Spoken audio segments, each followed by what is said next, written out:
자이언트식스 구독자 여러분 반갑습니다.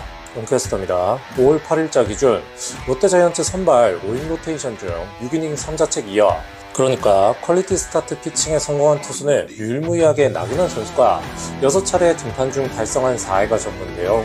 그중 가장 실망스러운 투수를 손꼽으라고 한다면 역시나 웨인 원투펀치가 될 수밖에 없겠습니다. 댄 스트렐리와 찰리 반즈와 댄 스트렐리.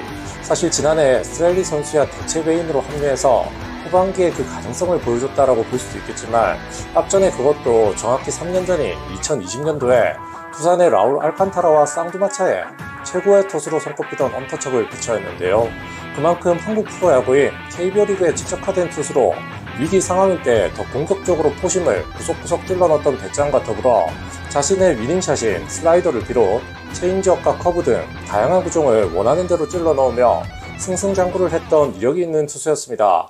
이밖에 저완 찰리 반즈 선수의 경우도 지난해 월간 성적이 시즌이 거듭되면 거듭될수록 하향 곡선을 타긴 했습니다만, 2022 시즌 개막과 함께 롯데가 4월 한 달간 2위를 수상할 수 있었던 가장 큰 이유가 타석에서는 당시 월간 MVP 수상에 빛났던 내야수 한동희 선수가 있었고, 투수조에서는 우한, 박세웅과 자완, 찰리 반즈 선수가 그야말로 팀을 하드캐리할 정도로 그 퍼포먼스가 상당했습니다. 실제로 반즈 선수의 경우는 생각하기도 싫은 글렌 스파크맨의 빈자리를 메우는 것은 물론 자신의 MLB 루틴을 이어받은 4일 휴식 후 5일 선발 로테이션을 고집했을 정도로 시즌의 스타트가 정말 가공할 만하다라고 할 수 있었습니다. 그렇게 롯데는 이번 2023 시즌 최대한의 팀 전력의 변수를 지우기 위해 이 두 선수와 동행을 선택했고, 그래도 최소한 자기 몫은 해주겠지 이런 생각을 해주며 리그 최고의 선발 원투펀치다 이렇게 할 수는 없겠지만, 그래도 어느 팀이랑 붙어도 이 선수들과 함께라면 비벼볼만 하다 그렇게 봤던 게 저도 그렇고 롯데 프런트 생각 역시 그렇게 바랐던 것이 아닌가, 그렇게 생각을 해볼 수 있겠습니다.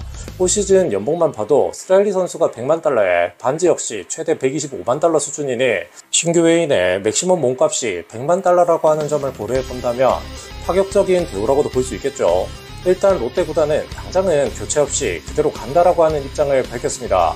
아무래도 시즌별 웨인 교체 카드를 꺼내들 수 있는 숫자가 최대 2장이라고 하는 변수, 아울러 여기에 맞물리는 점이 미국의 로스터 관련 시장 상황도 면밀하게 체크해서 교체라고 하는 선택을 하더라도 한국에서 시즌 스타트 시점인 4월 정도까지는 내부적으로 고쳐 써보고 그래도 페이스가 올라오지 못한다라고 하면 더 늦기 전에는 교체를 하겠다 이런 반증으로도 해석할 수 있겠습니다.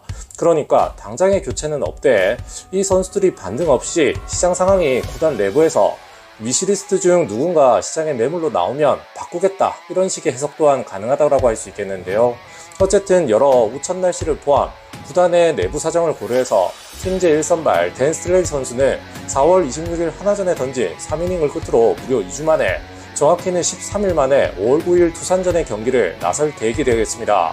앞서 말씀을 드렸듯 스트렐리 선수는 가장 폼이 좋았을 때를 생각해보면 위기 상황에 더욱이 패스트볼을 구심점으로 삼고 타자들의 허를 찌르는 정면 승부를 즐길 줄 아는 낭만 피처였습니다.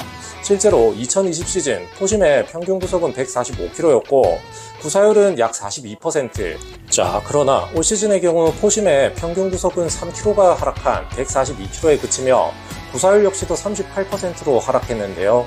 포심이 힘을 잃으니 변화구 빈도가 올라가고, 또 포심의 힘을 잃으니 변화구의 위력 역시 타자들이 체감하기에 현저히 쉬워질 수는 밖에는 없는 것입니다.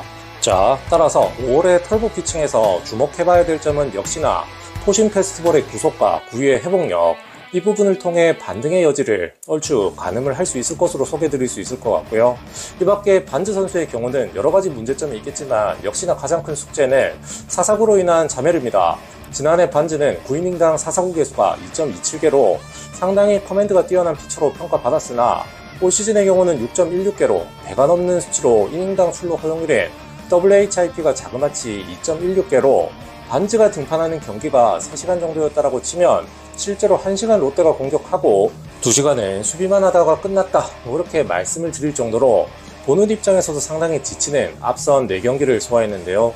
구단에서는 반즈의 문제점을 해결하는 작업이 모두 끝났다라고 평가했지만 여기서 이야기하는 문제점이란 저는 크게 2가지로 해석이 가능할 것 같습니다. 첫 번째는 역시나 밸런스 문제, 경기가 풀리지 않다 보니 투구 폼이 커지거나 더 와일드하게 변하며 미묘한 컨트롤 문제가 야기된다라고 하든지, 그게 아니다라고 하면 많은 팬들께서 이야기하시는 투구 습관이라고 불리는 일종의 쿠세로 인한 상대 타자들의 투수, 구질 파악 등을 예로 들 수 있겠습니다. 실제로 찰리 반즈 선수의 경우는 앞선 스트렐리 선수와는 달리 95년생의 나이로 에이징 커브를 이야기하기보다는 오히려 야구 선수로서는 꽃을 피울 수 있는 황금기로 접어드는 나이로 지난해 구속과 구종별 구사율에서 크게 차이가 없다라고 하는 점을 미뤄봤을 때 털보와는 또 다른 문제로 접근을 해볼 필요가 있겠습니다. 특히 재밌는 데이터 중 하나로 스태티지에서 제공하는 그래픽 하나를 보시게 되면 스트라이크가 볼보다 많은, 그것도 유리한 카운트에서 많이 얻어맞았다라고 하는 점을 생각해 본다고 하면 타자들에게 쿠세 등으로 인한 생각할 시간을 더 주지 않게끔 인터벌은 더 짧게 하면서 유리한 카운트에서 좀 더 존을 크게 사용할 수 있는 피칭 디자인에도 신경을 써야 되겠습니다. 나그네 선수를 제외한다라고 하면 선발 투수가 거의 그 역할을 전무하다시피 한 거인 마운드, 그럼에도 롯데는 불펜의 힘으로 현재까지 선두 다툼을 하는 기적을 쓰고 있던데요. 지난해 뜨거웠던 4월 이후로 마치 롤러코스터를 타던 여름나기와는 달리 올 시즌만큼은 다르다라고 하는 점을 보여주기 위해서는 그 어떤 시기보다 선발진들의 반등이 절실한 시점이 되었습니다. 자, 그리고 고 또는 스톱의 기로에선 이 두 외인 선수들에게는 시간이 정말 많이 남지는 않은 것 같은데요. 이들의 각성 여부 역시 계속해서 많은 기대와 관심 부탁드리며 그럼 오늘의 영상은 여기서 마치도록 하겠습니다. 감사합니다.